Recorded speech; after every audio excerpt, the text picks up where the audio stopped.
de Loisy, afin de vraiment bien les comprendre, bien les mettre en valeur, et c'est un petit peu l'objet de la conférence de ce soir. Donc je ne suis pas historien, je suis archéologue, et donc j'axerai plus ma présentation sur l'archéologie, sur le travail des archéologues, sur ce travail d'enquête à partir des objets pour essayer de les faire parler, de nous faire raconter le passé. Et donc nous allons essayer de nous faire un saut 1000 ans en arrière, sur le bord de la Seille, et pour découvrir qui vivait à ce moment-là à Loisy. Donc on va commencer tout de suite par des images, parce que c'est toujours plus intéressant que des discours sans images.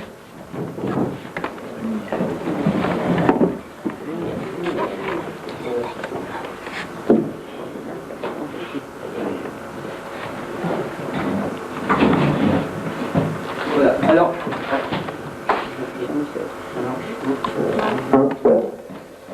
Donc, replaçons-nous quelques dizaines d'années en arrière, à une époque où les archéologues s'intéressaient assez peu au Moyen-Âge.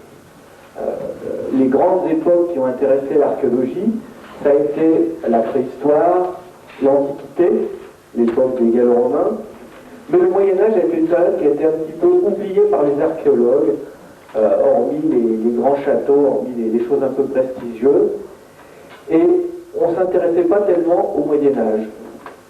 On ne s'intéressait pas non plus à ces buttes de terre qu'on retrouve notamment beaucoup en Bresse, ce qu'on appelle les mottes pour la Bresse du Nord, et les poips en Bresse du Sud, dans l'Ain. Et ces buttes de terre étaient méconnues. On leur donnait plusieurs origines possibles. Alors il y avait déjà évidemment l'embase de châteaux forts ou des tombes très anciennes, des tumulus. D'autres explications étaient beaucoup plus simples, et notamment mon père qui a travaillé sur la prairie de Seille à Romney, où il a fouillé une de ces mottes de petite dimension, sur le site des Mureilles, et en patois les moiragus, c'est-à-dire les petits dômes un peu pointus. Les paysans de Romney lui disaient « Oh, mais ça a été construit par nos ancêtres pour y mettre les meules de foin quand en prairie le temps était trop humide pour que les chars à bandage puissent rentrer récupérer le foin, et qu'on ne puisse pas récupérer le foin. On le mettait sur ces petites buttes de terre. » Donc les mottes étaient quelque chose qui était un petit peu mystérieux, pas très connu, on avait des explications, mais c'était quelque chose qui n'attirait pas beaucoup les chercheurs. Et ces mottes, au milieu des champs, et bien des fois au milieu des prés, avec le remembrement, avec les nouvelles techniques agricoles, eh bien elles sont souvent menacées, et beaucoup ont disparu. Aussi dans les années 60, le groupement archéologique du Mâconnais s'est lancé dans une recherche pour essayer de recenser ces mottes. Et alors là, il faut rendre hommage aux deux personnes qui ont commencé ce travail et qui ont ensuite fouillé à Loisy, Georges Berthoud et Georges Huroux, qui se sont lancés dans cette enquête en parcourant la Bresse à la recherche de ces mottes. Alors en voici une prise d'avion par François Cognot, le président du groupe archéologique du Mâconnais, puisqu'à l'époque non plus il n'y avait pas cette technique de recherche, la photo aérienne, qui permet de déceler facilement ce genre de structure. Ici nous sommes à Orne, c'est la motte d'Orne. Donc ici on voit des structures tout à fait intéressantes, concentriques, qui sont évidemment un site médiéval, l'emplacement d'un château, d'un des premiers châteaux du Moyen-Âge. Mais malgré tout, même si les archéologues pensaient qu'une partie de ces mottes étaient des choses du Moyen-Âge, on ne savait pas encore tellement, on n'était pas toujours sûr d'expliquer avec précision l'origine de ces buttes de terre artificielles. Pourtant, ce n'est pas, même si les archéologues M. Berthoud et Huroux s'y sont intéressés, ont commencé à la censer, on s'était quand même posé des questions à propos de ces buttes de terre. Et à Loisy, notamment, vers 1824, dans l'annuaire de Saône-et-Loire, il est mentionné que sur Loisy, dans la prairie de Seille, existaient 11 tertres. Et ces 11 tertres étaient interprétés, étaient expliqués comme des tombes, d'anciennes tombes. Alors, actuellement, bon, il n'en existe plus que deux. Et il est mentionné qu'en 1814, d'ailleurs, le monsieur Grand Garnier, qui possédait les moulins de Loisy, avait voulu dissimuler ses économies dans un de ses buttes de terre, et en creusant, parce qu'en 1814, il y avait la menace des Autrichiens, donc il avait voulu cacher ses économies, et en creusant dans un de ses buttes de terre, il avait mis au jour des armes oxydées, ça c'est la mention qui est faite en 1824, des armes en fer, certainement, et des ossements humains. Mais bon, on n'en sait pas plus. D'autres gens s'y sont intéressés, puisque donc, monsieur Dachapelle m'a confirmé que c'était son arrière-arrière-grand-père, qui en 1821 également entame la fouille d'une de ces buttes existant à Loisy, et il découvre également des objets, des morceaux de poterie, des ossements, etc.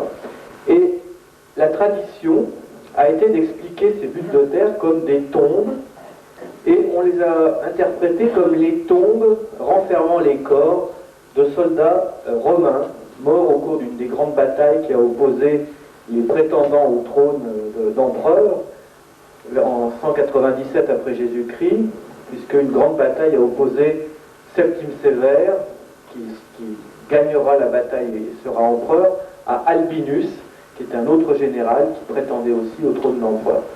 Alors les textes antiques nous racontent que la bataille s'est déroulée vers Lyon, et qu'Albinus a été tué à Lyon, et les auteurs anciens ont essayé de retrouver les traces de cette bataille, et c'était une explication tout à fait intéressante pour expliquer tous ces tertres, tous ces buttes de terre dont on ignorait l'origine, comme je vous l'ai dit. Et puis, après la vogue du 19e siècle, où l'archéologie prenant naissance a incité beaucoup de gens à s'intéresser à tout ce qui concernait le passé, bon, c'est vrai que le début du 20e siècle n'a pas... les archéologues se sont peu intéressés aux mottes. Et puis donc, dans les années 60, je vous dis, les gens du groupement archéologique se lancent dans le recensement de ces mottes de terre, de ces buttes, de ces mottes. Et Georges Berthoud et Georges Giroux arrivent à Loisy. Alors, diapo suivante. Là, ils découvrent au bord de la Seille, enfin, ils redécouvrent, ils localisent donc deux mottes qui subsistent dans la prairie au pied du château. On doit voir le château d'eau en haut de la photo. Et donc, au bord de Seille, juste dans le méandre, une motte, et puis une autre, plus à droite, dans le couvert végétal, sous le couvert végétal. Et celle qui est au bord de la Seille, dans le pré à la morte, on peut interpréter morte comme une déformation de motte, cette butte de terre entamée par la Seille, entamée en grande partie, et ce qui intéresse tout à fait Georges Berthoud et Georges Giroux, c'est que l'érosion que fait la Seille dans ce méandre fait que la terre, la motte est entamée, et dans les coupes, on voit apparaître des morceaux de poterie et des ossements. Donc le site est menacé de destruction, et... oui, merci. Donc oui, elle n'est pas du tout visible comme celle que vous avez vue précédemment. Donc la diapo suivante, on va voir voilà, une photo, donc là, vue du sommet de la crête, et la motte se trouve dans le bas. Merci. Oui. Et puis on va voir un petit peu qu'elle apparaît sous le couvert végétal. Il y avait moins de végétation à l'époque. Diapo suivante. Voilà, là on la voit. Mais donc elle fait à peu près, elle devait faire à peu près une vingtaine de mètres de diamètre, dépassée d'un peu moins de 4 mètres du sol, donc c'est pas un édifice gigantesque. Mais l'intérêt, je vous dis, c'est que apparaissent des fragments de poterie et des os qui attirent l'attention des gens du groupe archéologique et qui décident d'entamer une fouille de sauvetage pour essayer de sauver ce qui peut être sauvé et de peut-être mieux connaître ces mottes, de comprendre à quoi elles correspondaient. Diapo suivante. Donc ici, ici une photo. Alors les fouilles ont été menées de 1967 à 1975 et ont permis de retrouver quand même pas mal de matériel archéologique. Donc, évidemment, nous verrons tout à l'heure les pièces de jeu d'échecs qui constituent des objets exceptionnels, mais c'est à peine 1% du matériel découvert. Je dis 1%, c'est 1 pour 10 000, puisque l'essentiel du matériel, ce sont des fragments de poterie, des éléments en fer rouillés et énormément de fragments d'os animaux. Voici donc une coupe réalisée sur la motte, et on voit à gauche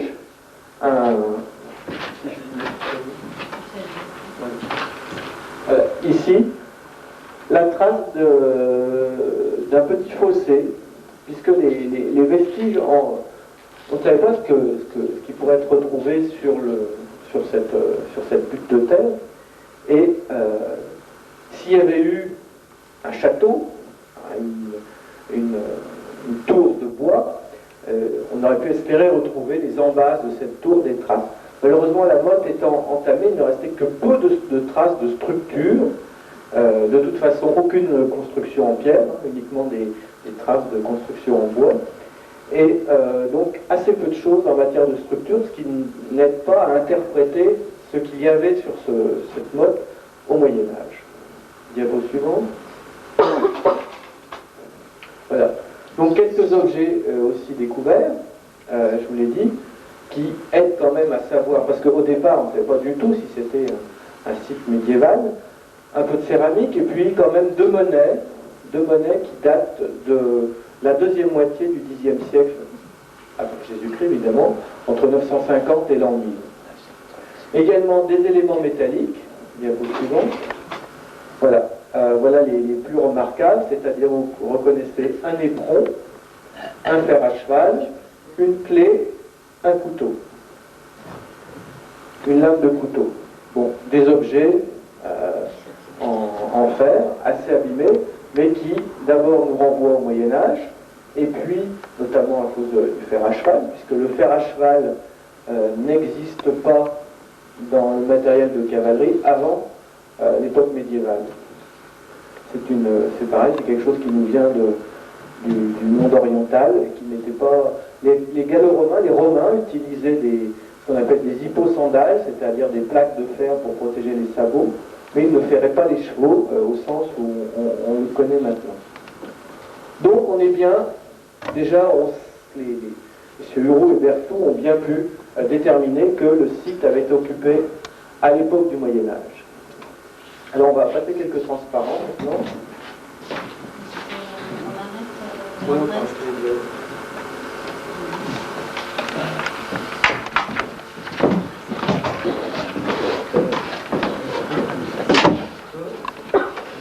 Alors, voilà donc voici le plan de la motte. Donc on voit ici avec les courbes de niveau que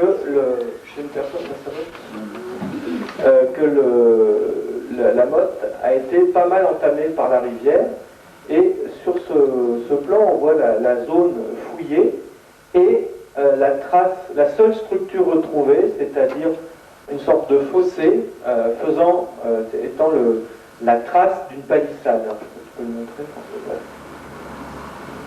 Donc juste un angle de palissade, mais on a du mal à savoir ce qu'il pouvait bien y avoir à l'intérieur de cette palissade. Est-ce qu'il y avait un bâtiment, est-ce qu'il y avait une tour? Ça, malheureusement, la rivière ayant détruit en partie le site, cela reste énigmatique. Sur le transparent suivant, on va voir justement un petit peu la coupe, donc la stratigraphie, c'est-à-dire l'étagement des couches sur la motte. Et donc, comment? Alors, donc on a une première couche qui est constituée en fait par le sol sur lequel la terre qui était amenée pour ériger cette motte. Et puis on a une couche assez sombre qui a été repérée donc par les fouilleurs. Une couche assez sombre avec le fossé qui est bien marqué. Et puis la couche, elle s'étendait très peu à l'extérieur de la palissade, et puis ensuite on est à l'intérieur de la structure. Donc, qu'est-ce qu'il y avait à l'intérieur, ça on ne sait pas bien. Et puis bon, avec l'érosion, la couche noire coule sur le bord de la coupe. Et donc tout ça n'est plus en place, c'est l'érosion qui a entamé la motte.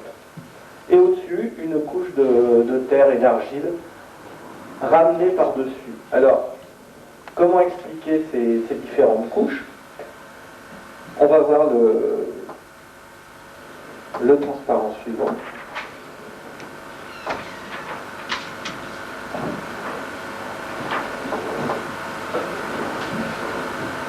Alors donc là, on a le même dessin, si vous voulez, que le dessin précédent, mais là, on a positionné les objets découverts dans la fouille. C'est-à-dire que ce qui est remarquable, et c'est là pour ça qu'il faut rendre hommage aux archéologues qui ont fouillé sur ce site, c'est que souvent, à cette époque, les fouilles sur les périodes récentes étaient menées de manière plus ou moins scientifique, et on s'intéressait plutôt à chercher le matériel qu'à enregistrer toutes les données possibles, puisque le travail de l'archéologue, c'est de ne laisser aucun indice de côté, d'essayer d'enregistrer le maximum d'éléments qui pourront ensuite être analysés et permettre de comprendre.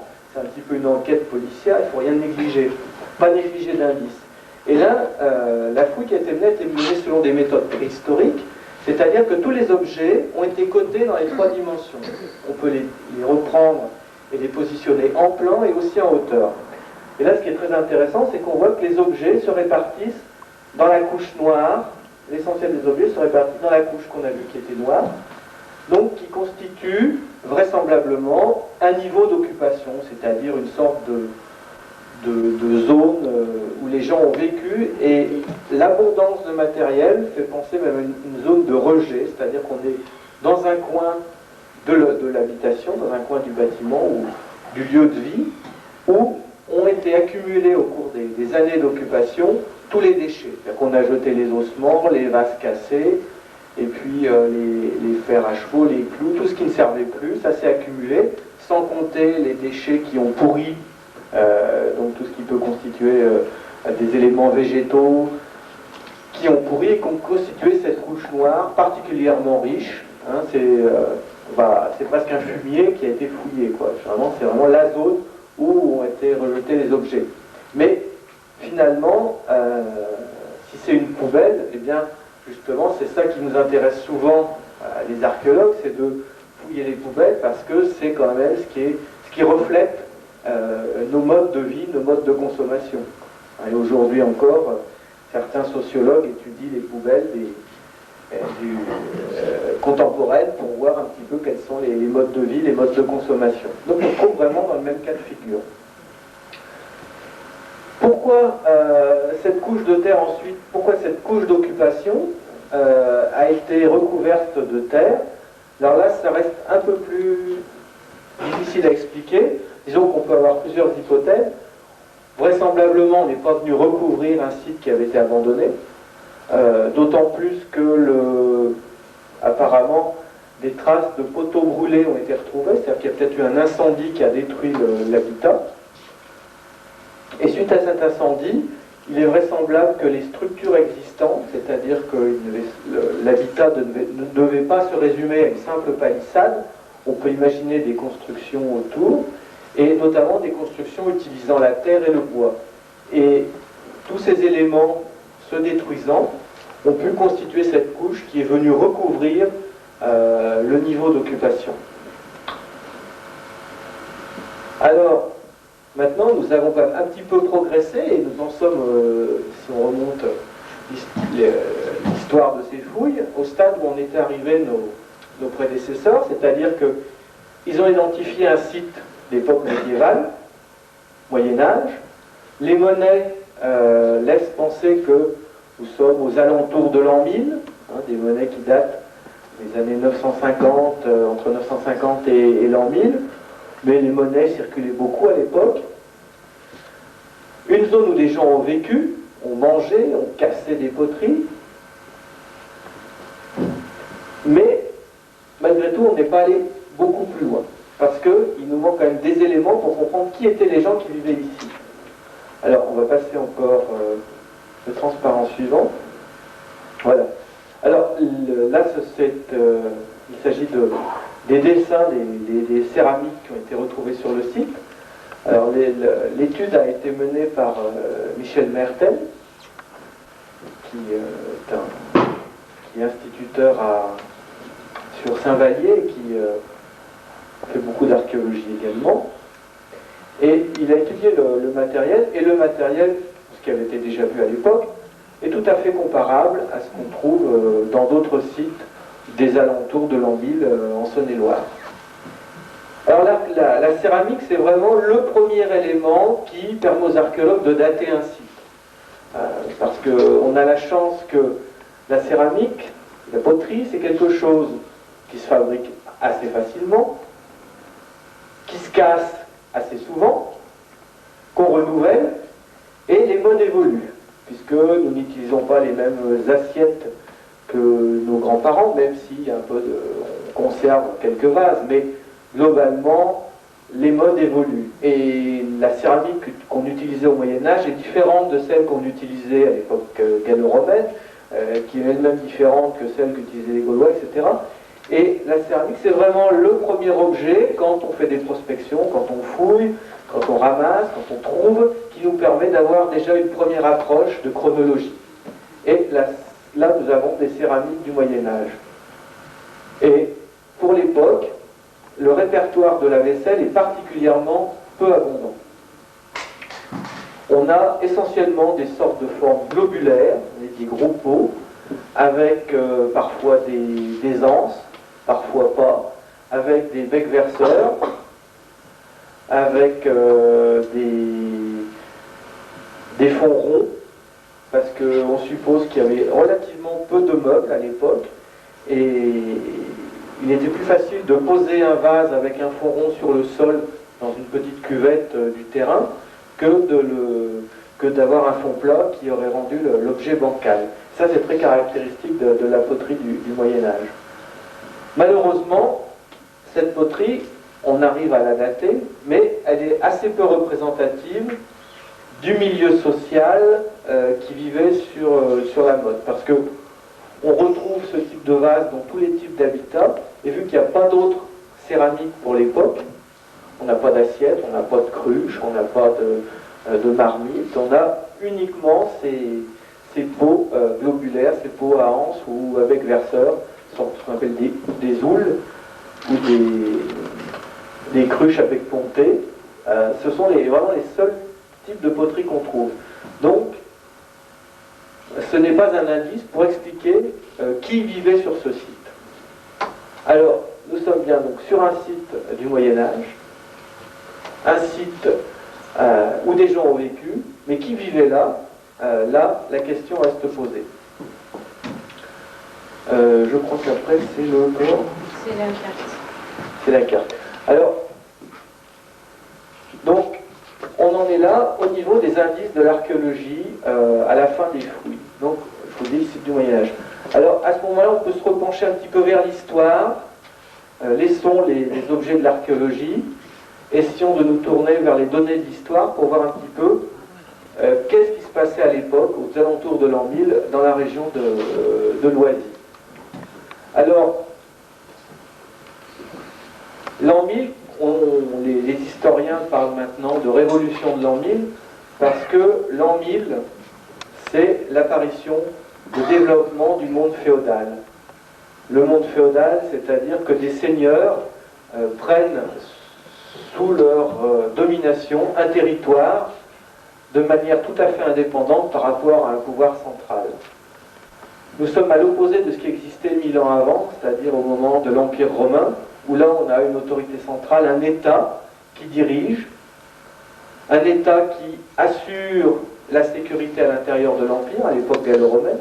On a Rome qui est la capitale, il y a les frontières sur lesquelles il y a les légions, et à l'intérieur du pays, c'est la sécurité, la Pax Romana, la paix romaine, et se développe librement le commerce, l'artisanat et la vie sociale, les villes se développent. Bon, il y aura plein de péripéties avec les invasions, etc. Arrivera le début du Moyen-Âge, avec les Mérovingiens, les Carolingiens, et sous les Carolingiens, avec Charlemagne, aux alentours de 800, un nouvel empire se crée, et de nouveau, on a une sorte de pouvoir central qui dirige un vaste territoire. Et toute décision, toute initiative est basée sur les décisions que prend l'autorité centrale. Et puis à la fin des Carolingiens, cette autorité va complètement décliner, le pouvoir central va complètement s'effacer, il n'y aura plus de structures qui organiseront le pays, et peu à peu, des hommes d'armes, des premiers seigneurs vont prendre à leur compte l'autorité, c'est-à-dire l'autorité judiciaire, l'autorité militaire, l'autorité politique, et ils vont désormais prendre en main un territoire, évidemment par la force, en s'affrontant avec leurs autres voisins, et en même temps qu'ils prendront en main ce territoire, eh bien ils vont s'assurer que des paysans qui, peut-être pendant de longs siècles, avaient acquis une certaine indépendance, vont se retrouver sous la coupe du Seigneur qui les protégera d'un certain côté des exactions des autres voisins, et puis d'un autre côté va également les protéger. Les protéger, mais il les fera travailler pour lui. Et peu à peu va s'instaurer comme ça ce qu'on appelle le système féodal, avec des seigneurs, des puissants qui dirigeront une région, qui seront malgré tout moins puissants qu'un plus puissant qu'eux, auquel ils rendront hommage et où ils se mettront également sous sa domination. Ça se phénomène des vassaux. Et ainsi va naître la féodalité. Donc l'an 1000, c'est vraiment le moment où ce nouveau système de fonctionnement de la société se met en place.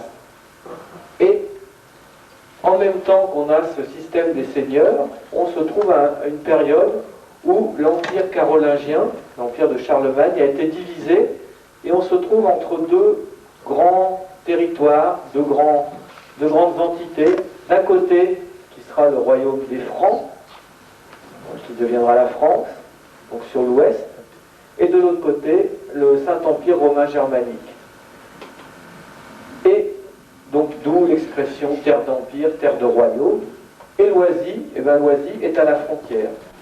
D'un côté de la Seille, vous êtes ici, nous sommes en terre française, en terre du royaume, et de l'autre côté, c'est la terre d'empire. Donc forcément, un lieu de frontière, c'est un lieu propice à l'établissement de forteresses pour surveiller ce qui se passe en face. Autre élément qui est intéressant, c'est que la Seille est une rivière où il peut y avoir du commerce. Et le nom Seille vient certainement du sel, et puisqu'il y a les salines du Jura qui sont assez proches, il devait y avoir un commerce important du sel sur la Seille.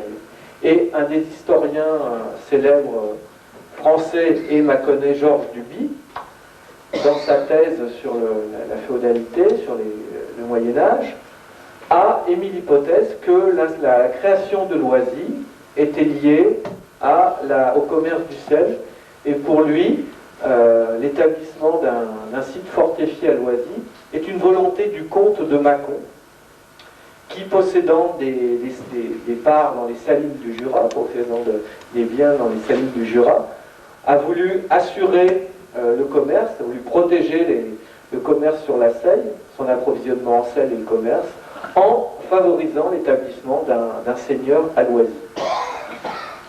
Donc, des éléments concordants qui expliquent tout à fait qu'on ait pu avoir une implantation à cette époque, un site fortifié, même si les fortifications d'époque ne sont pas colossales, mais l'installation d'un site fortifié proche de la Seille, puisque finalement, installer un site, une forteresse au pied, puisque bon, pour tous ceux qui connaissent Loisy, la position n'est pas forcément très très stratégique, puisqu'il y a une crête qui domine la Seille, et que les mottes sont établis vraiment dans la plaine au bord de la rivière. Mais la volonté peut-être était plus de surveiller la rivière que d'avoir une position dominante. Le transparent suivant.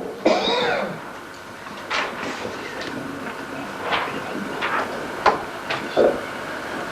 voilà, c'est une reconstitution de ce que pouvaient justement ces premiers châteaux. Puisque, donc, les premiers seigneurs, pour marquer leur possession d'un territoire et se protéger, établissent des forteresses. Alors, évidemment, les historiens, les archéologues ont beaucoup discuté de l'origine de ces mottes, pourquoi on a établi des châteaux sur des mottes, etc. Pourquoi on a établi des buttes de terre et un donjon de bois dessus. On ne saura jamais vraiment les origines de l'origine, c'est-à-dire que les archéologues penseront, et les historiens se pencheront encore souvent, et certainement pendant longtemps, sur ce problème. Mais disons que pour l'époque, avec les moyens militaires de l'époque, c'était sans doute une des solutions les plus faciles et les moins chères, parce que ces petits seigneurs qui voulaient annexer des territoires et affirmer leur domination sur un territoire, ils n'étaient pas forcément très riches. Et prendre des paysans qu'on avait sous sa coupe pour leur faire accumuler de la terre, créer une butte et ensuite construire un donjon de bois dessus, c'était sans doute le mode de construction le moins onéreux et le plus efficace pour l'époque. Alors il y a à la fois ce côté économique, et puis élever un donjon, c'était aussi une manière de marquer le territoire de son empreinte, qu'on ait une tour qui se voit de loin, qui permette de voir au loin, et ainsi d'affirmer son pouvoir. Puis très rapidement, peu à peu, avec les moyens techniques se développant, ces tours de bois seront remplacées par des tours de pierre. Bien sûr, il y aura une évolution. Mais l'an 1000, on est à l'époque où ce sont ces tours de bois qui commencent à occuper le paysage et qui marquent la présence des premiers seigneurs. Alors évidemment, c'est juste une restitution. On ne sait pas du tout, c'est une proposition sur d'autres sites, pour loisir, c'est pas du tout ce qui existait. Alors, voilà une des représentations la plus connue d'une motte, c'est la tapisserie de Bayeux, où là, on a l'attaque d'une motte par des guerriers, et donc on voit la représentation de la motte, d'une sorte de pont-levis, et puis l'attaque de cette motte. Alors, après, je sais plus ce que c'est. Oui, des diagrammes. Ouais, donc c'est après. Ce que je voulais dire, donc on a cet apport de l'histoire qui nous met en place un territoire, des seigneurs, la féodalité, et puis il y a des textes quand même. Et le Oisy est mentionné dans une charte du cartulaire de Cluny, qui date aussi des débuts de l'an 1000. Alors, ces premiers seigneurs, ces premiers féodaux, ces premiers possesseurs de terre, ces premiers seigneurs, eh bien, ils acquièrent des territoires, ils dominent, ils font la guerre, ils se querellent avec leurs voisins, ils n'ont peut-être pas une vie toujours très catholique, et justement, ils essayent de gagner leur paradis, parce que peut-être que c'est une époque aussi où l'Église se dresse contre ce système qui fait que l'insécurité existe, qu'il y a des pillages, il y a des querelles, etc. Et l'Église essaye de mettre, qui elle est passée au travers des vicissitudes du monde politique, et qui s'est maintenue en place et qui prend de plus en plus de puissance. Et l'abbaye de Cluny est en plein développement. Et parallèlement à ces querelles féodales, l'Église essaye de ramener ou d'inciter les seigneurs à être un peu plus, à avoir une vie un peu moins guerrière.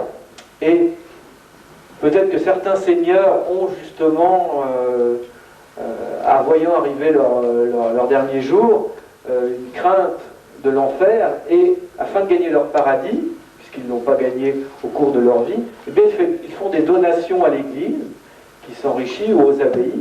Et justement, dans le cartulaire de Cluny, il est fait mention d'une donation d'un certain comte Aymon, qui fait donation à l'Église, à l'abbaye de Cluny, de l'église Saint-Martin, qu'il possède à Loisy, des terres qui sont autour, il parle de vignes, Et également, alors ce qui est très intéressant, c'est que cette charte fait mention aussi d'une donation d'un breuil.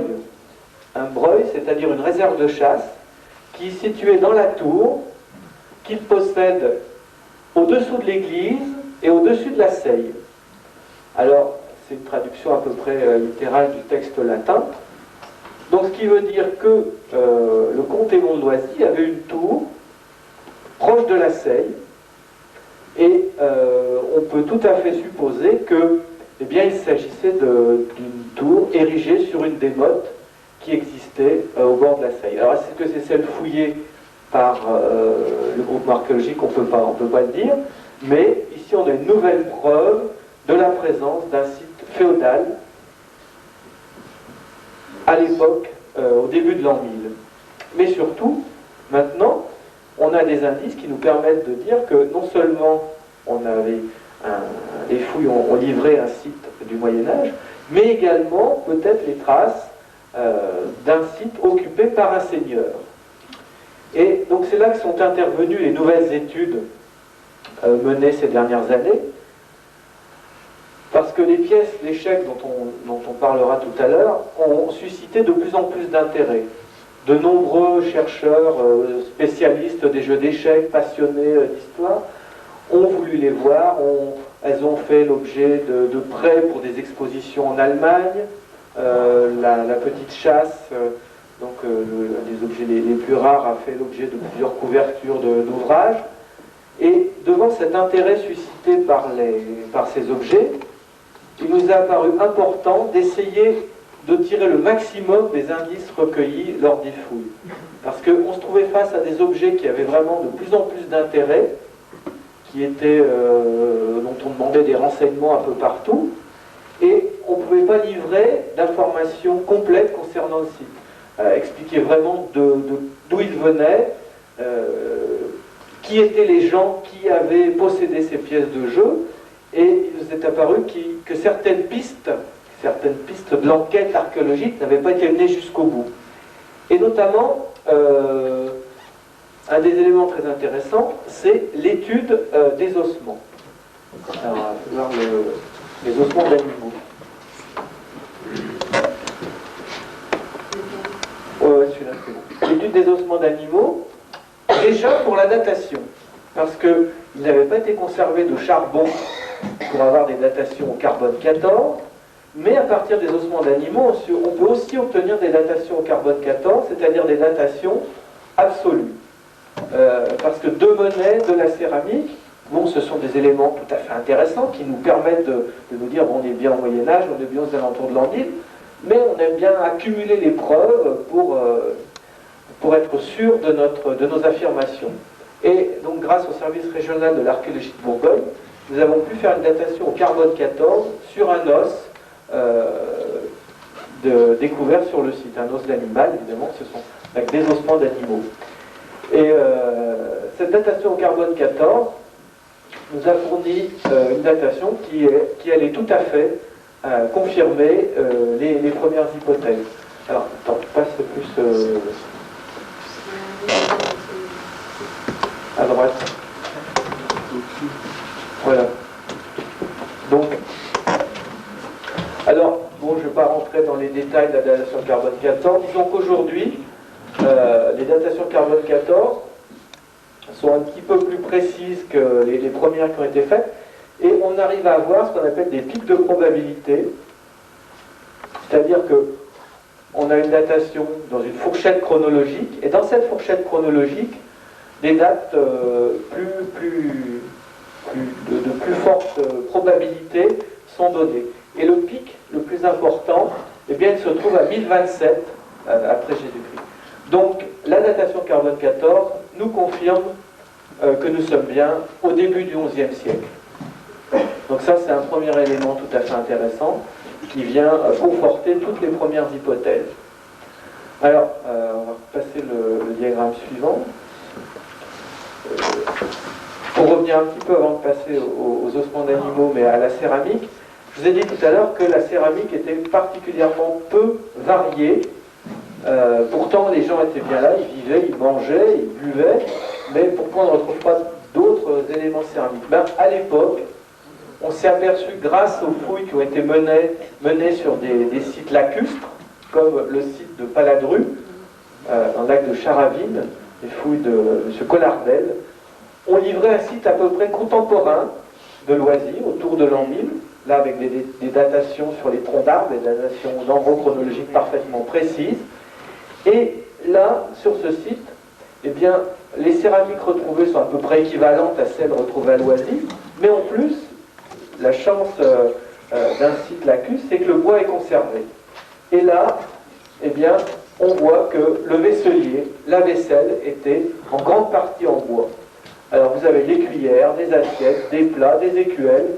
Donc une bonne partie du matériel qui était sur la table, eh bien, c'était de la vaisselle de bois. Ce qui explique que sur un site terrestre où le bois a disparu, eh bien, on ne retrouve rien. Sinon la vaisselle de terre qui elle a été conservée mais qui, comme je vous l'ai expliqué, est très très peu variée. Donc la vaisselle n'est pas forcément un indice du niveau social. Un indice chronologique n'est pas un indice du niveau social. Si pourtant un objet en terre cuite retrouvé à Loisy est un premier élément qui nous fait approcher d'une explication et d'une interprétation de ce site.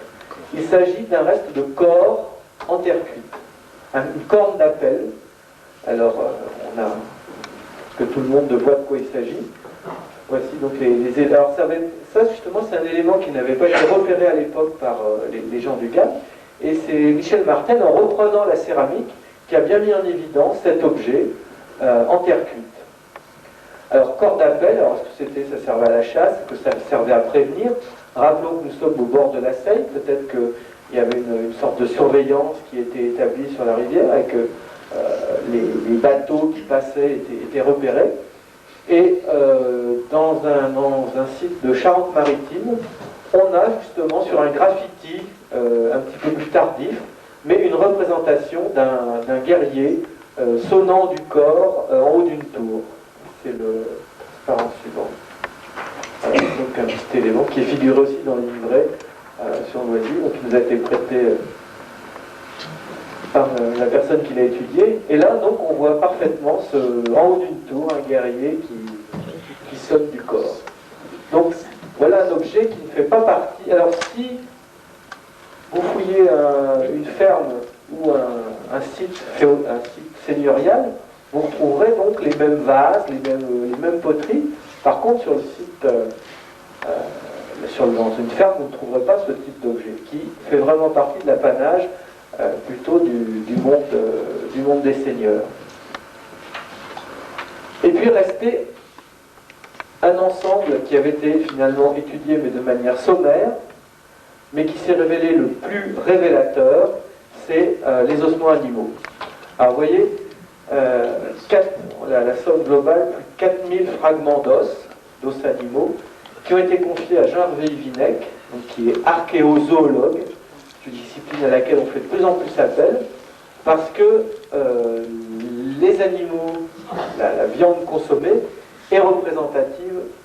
peut être représentative du niveau social des occupants d'un site. Et alors Georges Leroux, rendons-lui quand même grâce, avait bien repéré que, en étudiant avec ses connaissances les ossements découverts, qu'il y avait pas mal de viande de porc sur ce site. Et le porc domine tout à fait. Mais c'est sûr qu'il y avait plein d'espèces qui n'étaient pas facilement identifiables et qui ne peuvent être identifiées que par vraiment un spécialiste. Et donc Jean-Hervé Vinec est venu à Mâcon un jour, et parce qu'il me semblait avoir vu en triant quand même qu'il y avait des os d'oiseaux, donc des choses qui pouvaient peut-être être intéressantes. Et il est venu, il a regardé rapidement quelques sacs de Loisy, et il a dit, oh ça c'est super, il a tout repéré du cervidé, il prenait des morceaux d'os, ça c'est du canard, ça c'est du coq. C'est vrai que c'était assez impressionnant de le voir trier comme ça aussi rapidement des os qui a priori se ressemblaient tous. Et donc on a réussi à avoir des crédits, une aide du service de l'archéologie pour que toute la faute puisse être étudiée. Et là, eh bien, ça a été vraiment la grande révélation, puisque une succession d'indices nous poussait à penser qu'on avait vraiment un site seigneurial, mais pas du niveau qui a été mis en évidence par Jean-Hervé Vinec. Alors, déjà, bon, je ne vais pas revenir sur tous les éléments, mais le port. Alors, le port domine. Bon, alors peut-être que ça ne paraît pas forcément très surprenant. Pourtant, pour le Moyen-Âge, le porc est l'animal qui est élevé par les puissants. Parce que le porc est un animal uniquement d'engraissement. Et quand on fouille des sites, des fermes, eh bien, là on constate que les seuls animaux, la viande consommée, c'est d'abord le bœuf, le mouton ou la chèvre, c'est-à-dire les animaux de travail qui, une fois leur carrière terminée, disons, sont consommés. Les animaux de rebut. Donc les bœufs qui ne peuvent plus travailler, ou les vaches qui ne donnent plus de lait, les moutons dont on ne peut plus tirer la laine ou le lait, et les chèvres qu'on ne peut plus traire. Donc ça, c'est ces animaux qui sont consommés dans le milieu paysan. Le seigneur, lui, il élève de la viande. Et en plus, les animaux qui sont consommés sont des porcs, mais des jeunes porcs. C'est-à-dire que c'est de la viande fraîche. Hein, on élève des cochons et on les abat pour les manger rapidement. Apparemment, peu de salaison, peu de viande fumée, plutôt de la viande fraîche. Donc ça, c'est déjà un élément qui prouve que, quand on compare avec les autres sites médiévaux, eh bien, c'est un site où vivent des seigneurs qui ont les moyens d'engraisser des porcs et de manger de la viande fraîche. La chasse, alors la chasse aussi, qui atteint une proportion intéressante avec 4 animaux phares, le lièvre, le chevreuil, le cerf et le sanglier. Alors, le plus intéressant pour un site, pour identifier un site, c'est le sanglier. Parce que, bon, on a quand même 2 classes aristocratiques et dominantes au Moyen-Âge, c'est l'Église, les prêtres, les religieux, les moines, et les seigneurs. Or, apparemment, dans ce début du Moyen-Âge, le sanglier est un animal qui est négligé, qui est refusé par l'Église, parce qu'il doit avoir un côté un peu diabolique. C'est un animal quand même un peu sauvage, un peu diabolique, donc les prêtres mangent du porc, mais le monde religieux consomme le porc, mais néglige le sanglier. Alors que pour les seigneurs, au contraire, le sanglier est un animal qu'on affronte. C'est-à-dire qu'on le chasse à l'épieu, et c'est un animal qui fait face. Et le seigneur se doit, pour affirmer sa force, d'affronter ces sangliers, et de chasser le sanglier, et de le manger. Donc c'est vraiment un animal, le sanglier, qui caractérise un milieu seigneurial. Plus tard, la mode va se modifier, on va passer à la chasse, plus la chasse à courre, et ce sera le cerf qu'on va chasser. Mais en ce début du Moyen-Âge, il faut prouver sa force, et l'animal qu'on affronte, c'est le sanglier. Comme l'ours d'ailleurs. Mais bon, il n'y a pas eu d'ours de trouver sur le site de Loisy. Bon, il n'a pas été fouillé dans son exhaustivité, donc peut-être il y en avait, ou il y avait peut-être peu d'ours en Bresse, qui n'est pas forcément étonnant, étant donné qu'il y a quand même peu d'endroits où l'animal peut hiberner. Donc le sanglier. Les quatre espèces chassées sont à peu près représentées de manière équivalente, ce qui est par rapport au site qu'a pu comparer Jean-Hervé Vinec, une exception. Souvent on a soit le sanglier, soit le cerf, soit qui domine. Là les quatre espèces sont un petit peu équivalentes. Et puis rappelons-nous également, pour ces animaux de chasse, que le comte Aymon de Loisy donne à l'abbaye de Cluny, il lui donne un breuil, c'est-à-dire une réserve de chasse. Donc on est bien là dans un univers où le seigneur se nourrit d'animaux qu'il chasse. Et puis nous allons parler d'un dernier animal, alors là qui a ravi Jean-Hervé Vinec quand il en a retrouvé les éléments, les os, c'est le paon. Le paon, qui est un animal particulièrement peu identifié pour cette période. Pour les sites fouillés, on doit en être à 4 ou 5 exemplaires en France.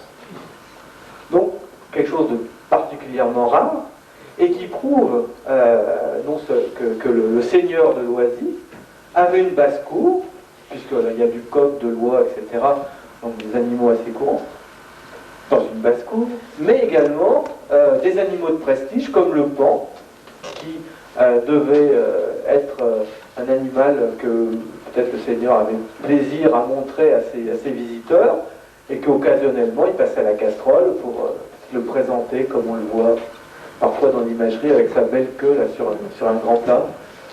Mais au-delà de cette anecdote, c'est quand même particulièrement intéressant de voir que, eh bien, il y a 1000 ans, il y avait une basse-cour au bord de la Seille où il y avait des pans qui se pavanaient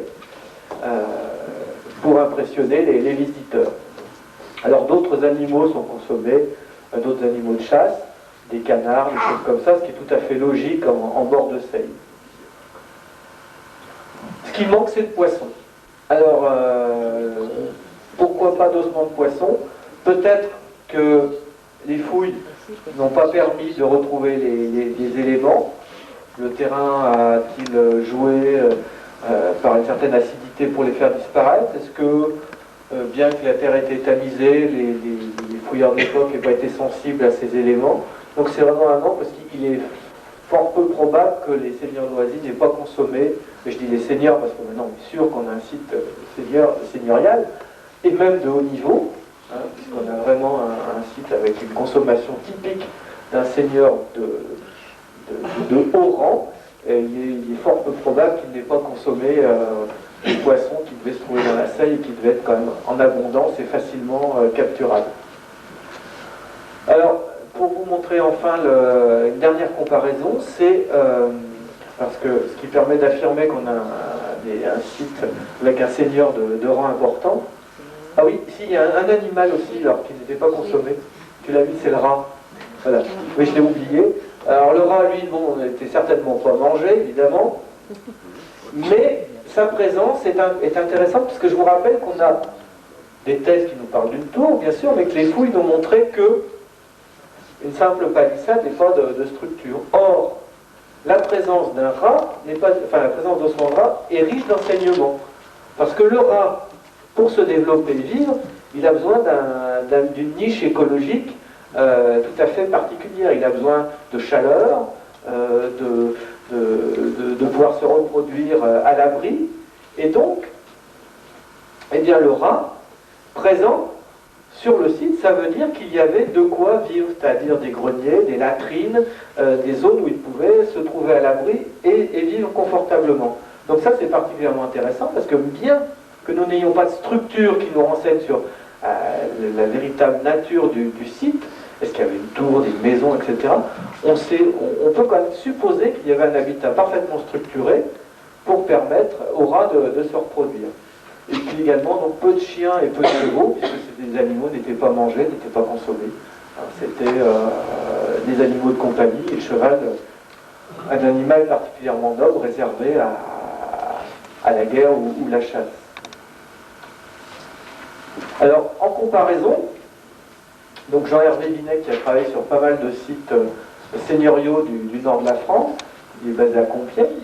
Ici, on a les différentes espèces en proportion comparée aux grands sites seigneuriaux fouillés en France, dans le nord de la France, et les proportions sont tout à fait comparables. Et on retrouve ça pour tous les paramètres qu'on peut prendre en compte, c'est-à-dire la consommation de viande de porc, la chasse, l'exception de Loisy, c'est que les divers animaux de chasse se trouvent en proportion identique. Mais on est vraiment, si on calque les graphiques donnés par les études de la faune de Loisy avec les grands sites seigneuriaux français, connus, l'enceinte palatiale de Compiègne par exemple, eh bien, on est exactement dans les mêmes proportions.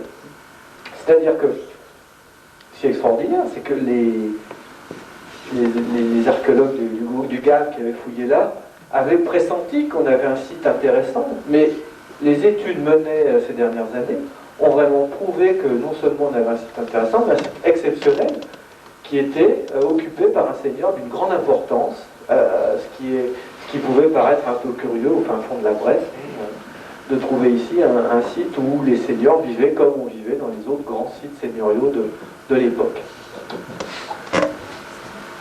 Hein? Ouais.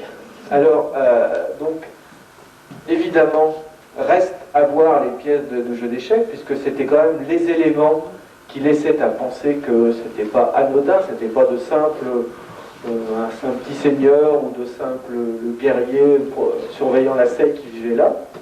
Et on va voir que les pièces de jeu d'échecs sont évidemment révélatrices d'un site seigneurial. Je crois que Daniel souhaite qu'on fasse une petite pause avant de passer à la présentation des jeux d'échecs. Tu peux pas présenter le livre, comme ça les gens peuvent... Oui, donc nous avons... alors, il y a à peu près un an, j'étais venu à Loisy avec Françoise présenter notre projet qui était de réaliser... Enfin, projet qui émane aussi évidemment du musée de Mâcon, qui détient les pièces de Loisy et les collecte tout le mobilier découvert. Et les études ayant été menées, il nous paraissait important de ne pas conserver ces données simplement pour le monde scientifique, mais d'en faire profiter le maximum de public, tout particulièrement les gens de Loisy. Et on avait évoqué donc l'exposition qui se tient à Mâcon actuellement, qui était encore en projet, en préparation, et la réalisation d'une plaquette à destination du grand public, qui résume un petit peu et qui développe même ce que je vous ai dit ce soir. Cette plaquette qui a été réalisée par Véronique Boisdard, qui travaille pour l'association de Mâcon et pour le musée, et qui a réalisé donc une petite synthèse sur tout ce qu'on peut savoir et connaître sur Loisy. Et donc on en avait parlé il y a un an, et on avait parlé aussi de cette conférence qui serait possible de présenter à Loisy une fois que la plaquette serait sortie, que l'exposition qui est encore à Mâcon serait en place, etc. Donc vous pouvez la consulter sur la table là, qui est tout au fond à l'entrée. Voilà, on fait la petite pause. Petite pause. Vous présentez la pause. Simplement dire qu'il y a une petite buvette pour ceux qui ont soif. Si y en a qui veulent fumer une cigarette, on fait une petite pause pour ça. Un petit entracte de un petit quart d'heure, pas trop long, pour qu'on puisse pas partir trop tard.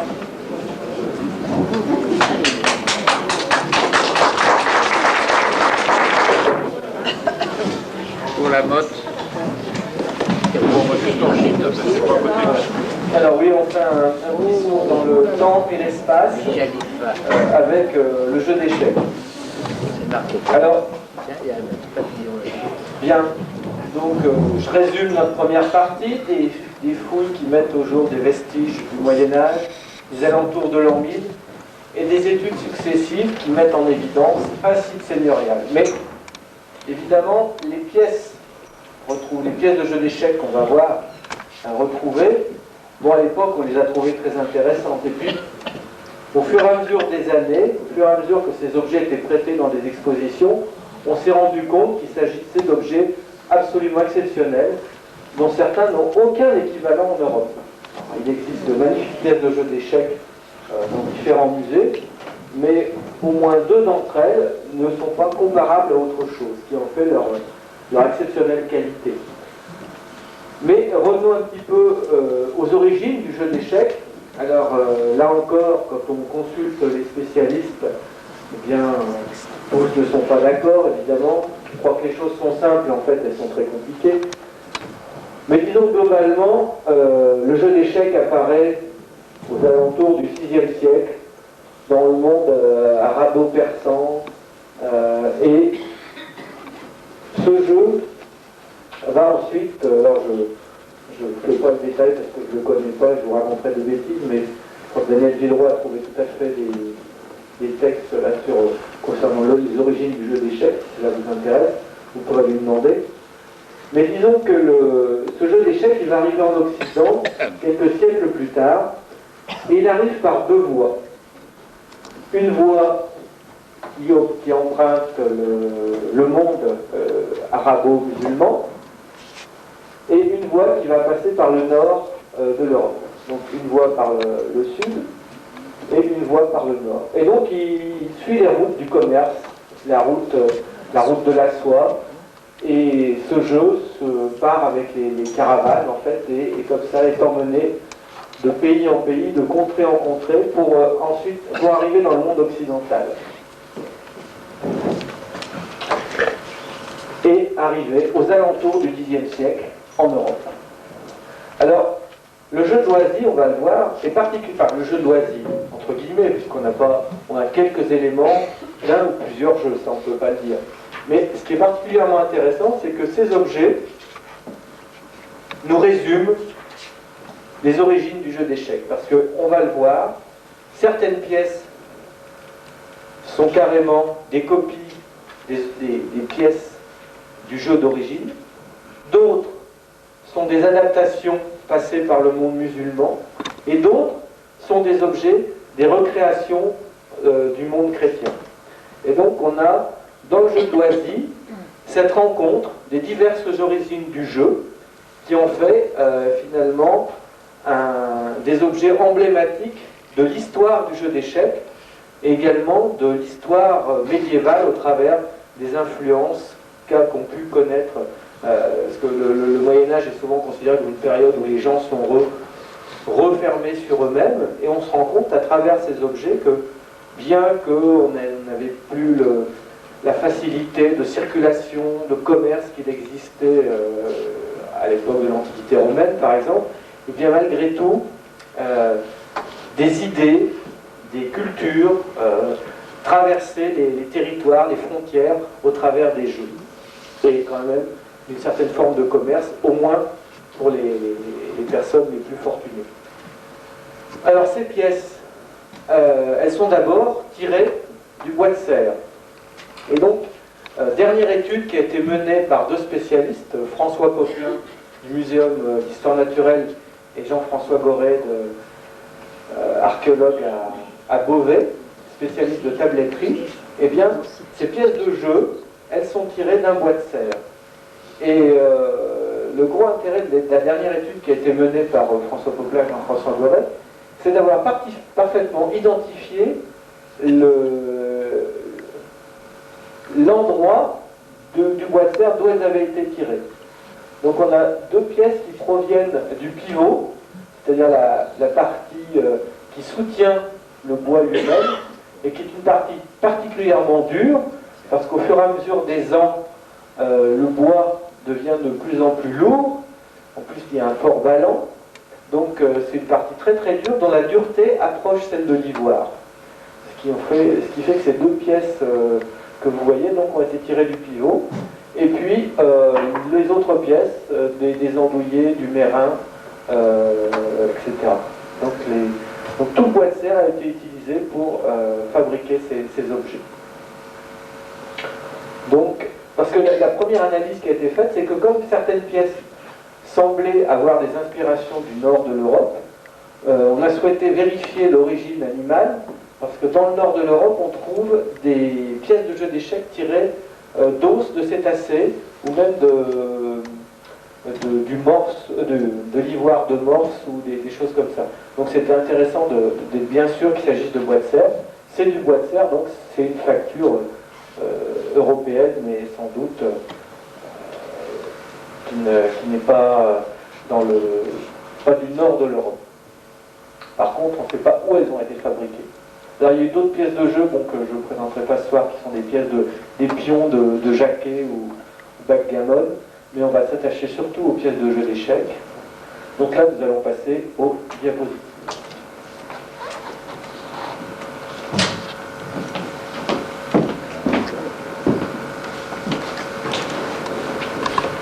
Donc là, c'était les armes, les objets en fer.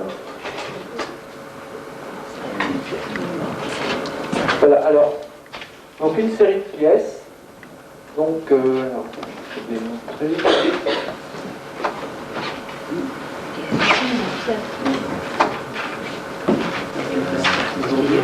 Alors, nous avons en haut un pion, un gros pion, le char. On va pêcher ça, je me trompe. Le char. Nous avons aussi donc la chasse, le guerrier. Hein, Chasse, c'est une pièce. attends, je vois pas. Donc la chasse, alors on va dans le gros pion, la chasse, le guerrier, on va l'appeler comme ça, le char, et puis deux petits pions, les pions de jeu, et puis d'autres pièces, alors un peu plus abîmées, qui se rapprochent du gros pion. Donc on va détailler les 4 pièces principales maintenant.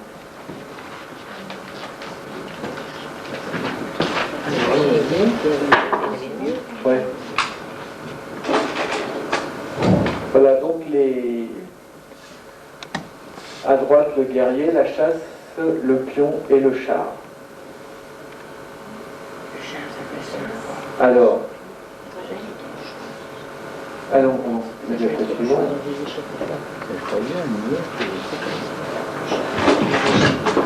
Voilà, alors le char, lui, c'est la pièce qui nous renvoie aux origines du jeu. Dans le jeu d'origine, la tour n'existait pas, et c'était un char de combat qui symbolisait, qui avait la place qu'occupe aujourd'hui la tour. Alors, cet objet, il est tout à fait comparable à des pièces retrouvées dans un jeu qui est conservé aujourd'hui en Ouzbékistan, dans l'ancien Samarcande, le jeu d'Afrosiab. Et on n'a pas d'autres pièces de comparaison en Europe pour comparer cet objet trouvé à Loisy. Et ce char, mais il ne fait pas partie de l'imagerie médiévale au sens des arts de la guerre, puisque le char de combat n'existait pas. Donc c'est vraiment un objet qui est sans doute copié sur des objets provenant d'Asie et où l'auteur a interprété donc le char. Et ce qui est assez marrant, c'est intéressant, c'est de constater que le char est posé sur l'arrière des chevaux, il n'est pas en arrière des chevaux. Alors, ça s'explique aussi par la taille du bois de serre qui ne permettait pas de développer le sujet sur un volume suffisant pour avoir un char posé à l'arrière. Donc on a le char, la partie qui soutient les deux conducteurs de char, qui est posé sur l'arrière des chevaux, et on a les roues à l'arrière, et de ce fait, on ne voit pas les pattes arrière des chevaux. Mais sur le devant de la pièce, on a les éléments d'harnachement des chevaux. Alors cette pièce, c'est donc celle qui symbolise les origines du jeu, donc ce qui s'appelait le rouk, qui est devenu ensuite la tour. Alors pour les spécialistes du jeu d'échecs, nous dirons que dans une partie de jeu, on a le droit d'échanger la tour et le roi, qui s'appelle roquet, et en fait ça vient de cette origine du rouk, le char, qui est ensuite devenu la tour. Diapo suivante.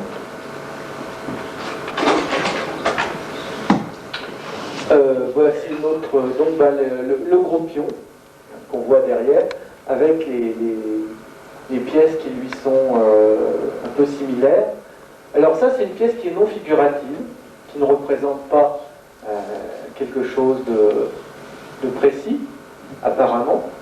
Et là, c'est plus l'influence. Alors les spécialistes, je ne m'avance pas moi-même, je reprends les travaux des gens qui sont penchés sur ces objets.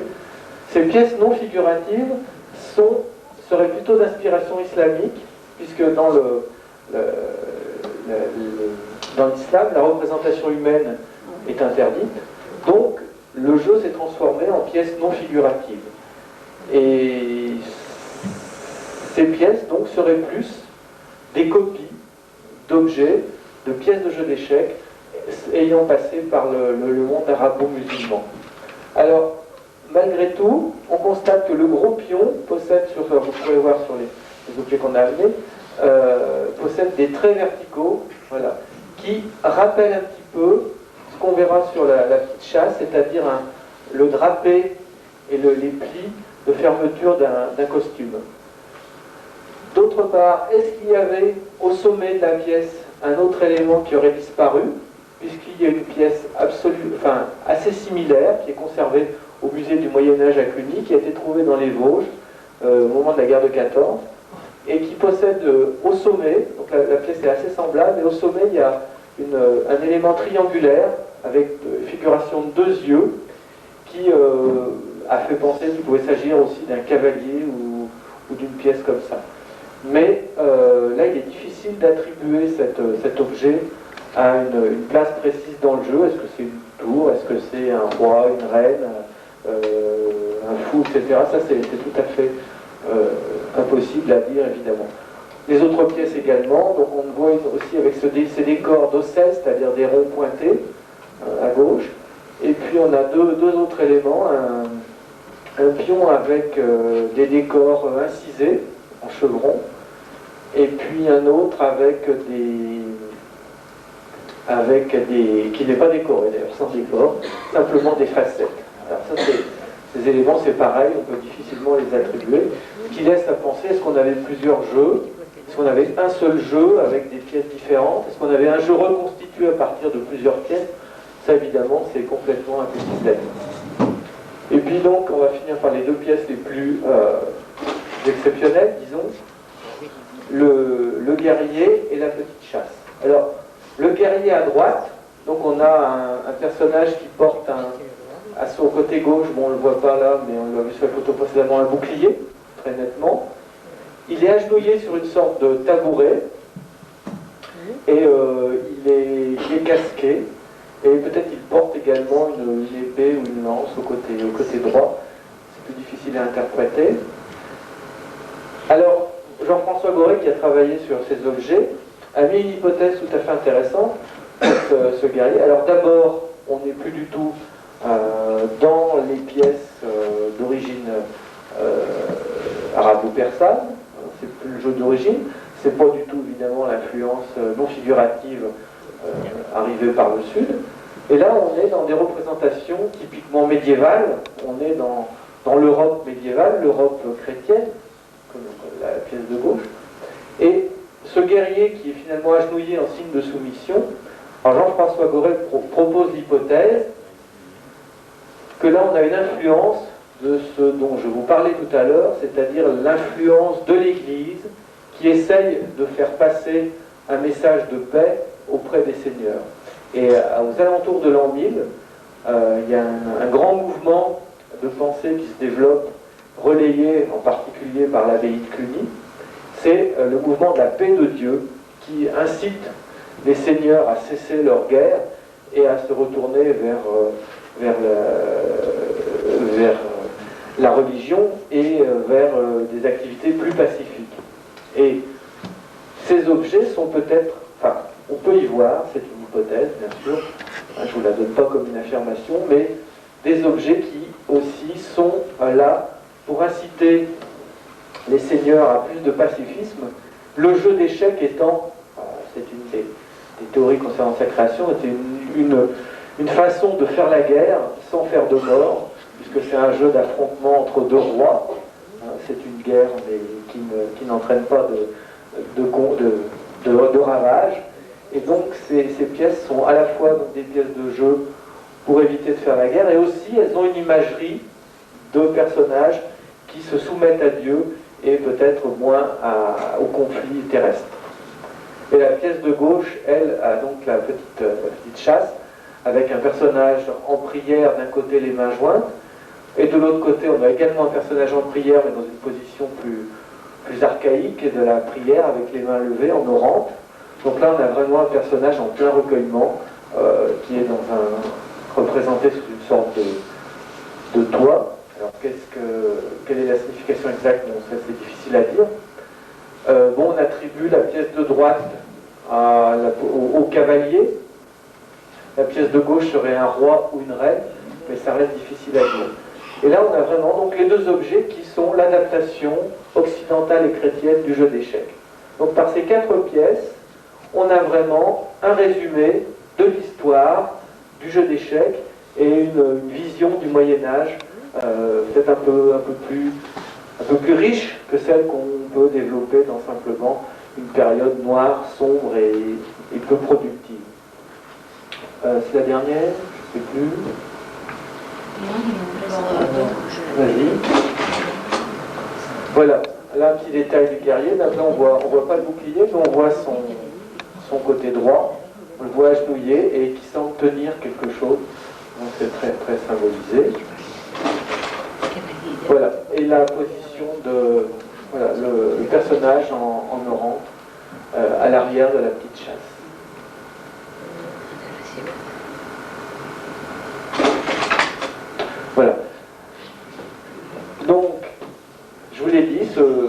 pièces constituent vraiment des objets exceptionnels qui ont été découverts sur la commune de Loisy et qui aujourd'hui ont vraiment repris leur place, qui sont donc présentés dans un musée ouvert au regard de tous. Et les travaux qui ont été menés ont permis de ne plus les considérer comme des objets exceptionnels mais sans contexte, mais de les rattacher à une histoire, l'histoire d'un territoire, l'histoire de gens qui ont vécu, de seigneurs, qui mangeaient du pain, qui allaient à la chasse, à la guerre, et qui eh bien, aussi savaient jouer aux jeux d'échecs de temps à autre. Voilà pour la présentation que je voulais vous faire ce soir. Et puis, pour conclure, donc, je vous propose de regarder deux choses. D'une part, bon, il y a des cartes postales qui ont été tirées par le club philatélique de Mâcon. Enfin, bon, l'intérêt, c'est que c'est la première d'une collection qu'on veut faire sur les fouilles archéologiques menées par le GAP. Et puis surtout, donc, le jeu d'échecs, qui est finalement un aboutissement à tout ce travail d'étude. C'est une collaboration avec le magasin Artea de Mâcon qui commercialise les copies du Louvre, à qui on a proposé le challenge de, non pas reconstituer, ça j'insiste, parce que on ne peut pas reconstituer le jeu d'échecs dont se servait le seigneur de Loisy, parce qu'on n'en a aucune idée, on ne sait pas sur quoi il jouait, sur quelle était réellement la position des pièces, etc. Mais à partir de ces objets, de recréer un jeu. Et le challenge a été relevé, et donc M. Joubert et le moulin avec qui il travaille ont créé un jeu qui reprend les pièces en les modifiant un peu. Le char est devenu, bon, on le propose comme cavalier parce que c'est plus simple pour l'imaginaire. Le gros pion devient une tour. Comme on ne savait pas si la chasse était un roi ou une reine, donc il y en a une qui est surélevée sur un socle pour faire le roi, que c'est nous mesdames. Et le roi étant toujours un peu plus grand dans les jeux d'échecs. Donc des pièces en noir et blanc sur un plateau qui se voit un petit peu rustique. Alors, bon, je ne fais pas du commerce ici, hein, c'est juste pour vous présenter, surtout pour vous dire que ce jeu a été accepté par les magasins du Louvre, donc il va être commercialisé par le Louvre. Donc le jeu de Loisy sera proposé dans tous les magasins que dessert le Louvre et dans son catalogue qui est diffusé de manière internationale. Donc le nom de Loisy va être connu parmi les jeux d'échecs, pour les joueurs de jeux d'échecs et les collectionneurs, on l'espère, dans le monde entier. Et finalement, ce n'est que justice que ces travaux qui ont été menés peut-être un peu dans l'ombre arrivent aujourd'hui à être reconnus de manière internationale. Voilà, je voulais m'arrêter là. Merci.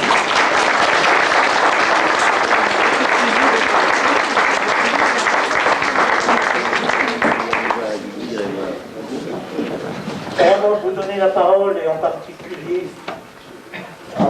répondre, peut-être que Daniel va pouvoir répondre à certaines questions.